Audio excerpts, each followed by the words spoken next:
Hello student, good morning बेटा। हम लोग पाठ 4 वृक्षानार रूपए पढ़ रहे थे, जिसमें हम लोगों ने बेटा शब्दार्थ कर लिया था, अर्थ कर लिया था और एक्सरसाइज भी हम लोगों ने की थी, जिसमें फर्स्ट और सेकंड एक्सरसाइज कर ली थी बेटा। आज हम थर्ड एक्सरसाइज से करेंगे। ठीक है बेटा, आइए हम लोग देखते हैं।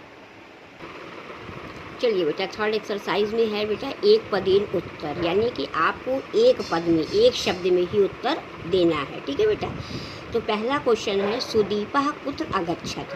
तो सुदीप कहाँ जाता है? तो सुदीप कहाँ जाता है बेटा? उद्यान में। तो हमारा एक पद में हमने उत्तर लिख दिया उद्यानम। डन बेटा।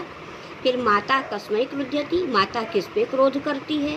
तो वो सुदीप पे क्रोध करती थी ना, तो हम लोगों ने लिख दिया सुदीपम। ठीक है, कि माता किस पे क्रोध करती है? तो वो सुदीप पे क्रोध कर रही थी, उन्होंने सुदीपम लिख दिया। पिता जन्म दिवसे किम आरोपित, के पिताजी ने जन्म दिवस पर क्या लगाया था? तो उन्होंने आम का वृक्ष लगाया था, तो हमने एक पद में उत्तर लिखा आम्र वृक्षम। ठीक है बेटा। कह परिश्रमेण वृक्षम अपालयत, किसने परिश्रम से, मेहनत से वृक्ष का पालन पोषण किया था? तो माली ने किया था, तो हम लोगों ने लिखा बेटा मालाकारा। कि कह परिश्रमेण वृक्षम अपालयत, किसने मेहनत से वृक्ष को पाला पोसा था? तो माली ने, तो हम लोगों ने यहाँ पर एक पद में उत्तर लिखा बेटा मालाकारा। वृक्षः कस्य आधारभूत, कि वृक्ष किसके आधारभूत है? तो हमारे जीवन के हैं, तो हम लोगों ने लिख दिया बेटा कस्य है, इसलिए हम लोगों ने जीवन से लिख दिया। बेटा पहले में होगा हमारा उद्यानम, दूसरे में सुदीपम, तीसरे में आम वृक्षम, चौथे में मालाकारा और पांचवें में क्या हो गया? जीवनस्य। ठीक है बेटा, ये आपका एक पद उत्तर हुआ। कि वो हम पूछ रहे हैं कि एक पदेन उत्तर, एक पद में उत्तर दीजिए, तो हमने एक पद में उत्तर दिया। अब बेटा नेक्स्ट क्वेश्चन वो पूछ रहे हैं कि पूर्ण वाक्य में उत्तर दीजिए, कि हमें पूरे वाक्य में उत्तर देना है। कि क्वेश्चन को दोहराते हुए कैसे उत्तर देना है? कि सुदीपः पुनः किमर्थम गन्तुम इच्छति, कि सुदीप फिर से कहाँ जाना चाहता था? तो वो बेटा आप लोगों ने पढ़ा था ना कि वो आया था जो है उद्यान से, फिर वो अपनी माताजी से कह रहा था कि माताजी मुझे जल्दी से जो है नाश्ता दे दीजिए, मैं फिर से जो है बगीचे में जाऊंगा। तो सुदीपः किमर्थम, तो क्यों जाना चाहता था? तो सुदीपः पुनः वृक्ष आरोपितुम गन्तुम इच्छति, कि सुदीप फिर से वृक्ष लगाने के लिए जाना चाहता था। कि पूछ रहे हैं सुदीपः पुनः किमर्थम गन्तुम इच्छति, कि सुदीप फिर से क्यों जाना चाहता था?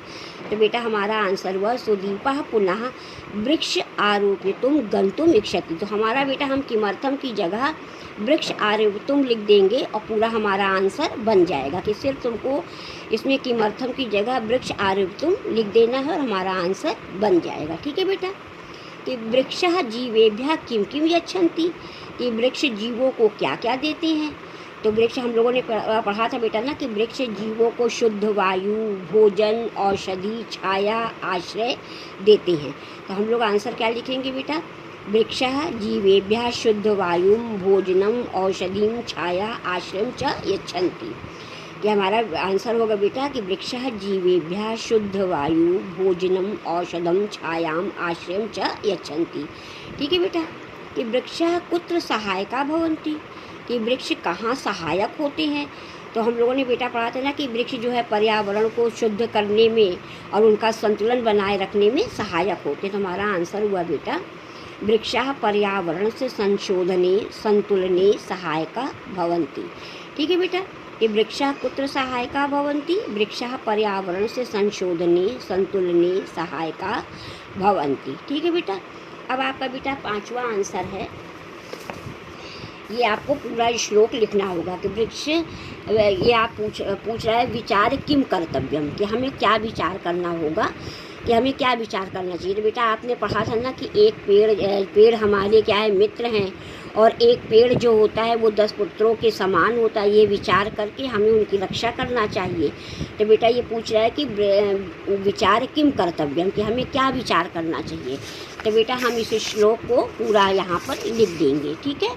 कि वृक्षः मित्राणि अस्माकं 10 पुत्रो समोदुमा इत्थम विचार कर्तव्यम वृक्षाराम रक्षणम कि हमको लिखना है वृक्षः मित्राणि सहायकम, कि वृक्ष अस्माकम, कि वृक्ष हमारे क्या हैं? मित्र हैं। 10 पुत्रों समोद्रवा, कि वो 10 पुत्रों के समान हैं। इत्थम विचार कर्तव्यम वृक्षाणाम रक्षणम सदा, कि ऐसा विचार करके हमें वृक्षों की रक्षा करनी चाहिए। तो बेटा हम यहाँ पर पूरा आंसर लिख देंगे, ठीक है बेटा।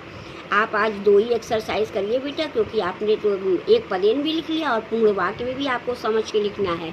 तो 2 एक्सरसाइज करिए, नेक्स्ट डे हम नेक्स्ट एक्सरसाइज करते हैं बेटा। आपको ये दोनों एक्सरसाइज फेयर कॉपी में कर लीजिएगा बच्चे। अच्छा ठीक है, ओके बेटा, थैंक यू।